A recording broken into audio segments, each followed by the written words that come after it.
நல்லா இருக்கு bro. Woman safety பத்தி பேசுறாங்க. Great message bro. First half லைட்டா ஸ்லோவா இருந்துச்சு, இது செகண்ட் ஹாஃப் நல்லா இருந்துச்சு ப்ரோ. மியூசிக்லாம் எப்படி இருக்குது? பிஜிஎம் ஸ்கோர்ஸ் நல்லா இருந்துச்சு ப்ரோ. எந்த மாதிரி ஸ்டோரி கொண்டு போயிருக்காங்க? எப்படின்னா ஒரு உமனுக்கு நடந்த ஹராஸ்மெண்ட் பத்தி அதை பத்தி பேசுறாங்க. மூவி நல்லா வந்திருக்குது. ரைட்ன்ற படம் போலீஸ் டிபார்ட்மெண்ட் அவங்களோட கடமை இன்னும் நல்லா செஞ்சா பொதுமக்களுக்கு நல்லா இருக்கும் அப்படின்ற மாதிரி ஒரு விஷயத்த சொல்லியிருக்காங்க. உட்கார்ந்த இடத்துலயே முடிக்கக்கூடிய ஒரு விஷயத்த ரொம்ப தாமதமா சில இடங்கள்ல தாமதமா அதுல இன்ஃபுளுன்ஸ் யூஸ் பண்ணி அது மாதிரி பொதுமக்கள் கிடைக்க வேண்டிய நீதி கரெக்டா கிடைக்கணும் அப்படின்றத நல்லா சொல்லியிருக்காங்க. ஆக்டிங் வைஸ் எல்லாமே சூப்பரா பண்ணிருந்தாங்க. மியூசிக் நல்லா இருந்தது. பெண்கள் பாதுகாப்பு அப்படின்ற விஷயத்தை பத்தியும் பேசியிருக்காங்க. போலீஸ் டிபார்ட்மெண்ட் அவங்களோட வேலையை கரெக்டா செய்யணும். மக்கள் இவ்வளவு நிம்மதியா இருக்கிறதே போலீஸ் நமக்காக இருக்கும், நம்ம சொன்னா கேட்கும் அப்படின்றதா.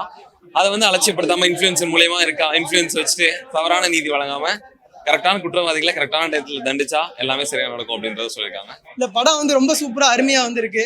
ரமேஷ் அனந்தா டைரக்டர் சூப்பரா பண்ணியிருக்காங்க. படம் குணா மியூசிக் டைரக்டர் சூப்பரா பண்ணியிருக்காரு. உங்களை வந்து எல்லாமே நல்ல படமா கொண்டு போகுது.